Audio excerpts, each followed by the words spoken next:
Metal presence কৃষি সংবাদ, সুজলা সুফলা।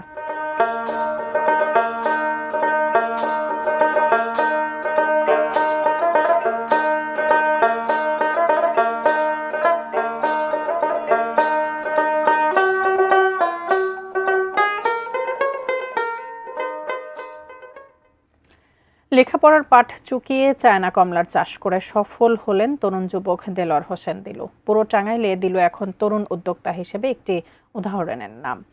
টাঙ্গাইলের মির্জাপুরের উপজেলার পাঁচগাঁও গ্রামে হাজীবাড়ির ছেলে দেলোয়ার হোসেন দিলু 2019 সালে ব্যবসার পাশাপাশি 1 একর জমিতে তিনি 140টি চায়না কমলার গাছ লাগান।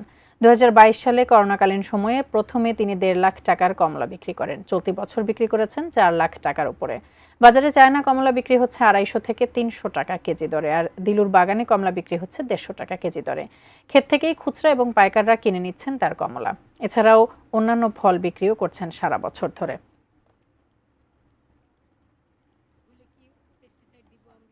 তারপরে এটার যত্নর ক্ষেত্রে আর কি যেটা করা লাগে সেগুলো, তারপরে আন্তঃপরিচর্যাটা উনি কীভাবে করবেন সকল বিষয়ে আমাদের এখানে একজন উপসহকারী কৃষি কর্মকর্তা রয়েছেন, উনি সার্বক্ষণিক ওনাকে সহযোগিতা করেছেন।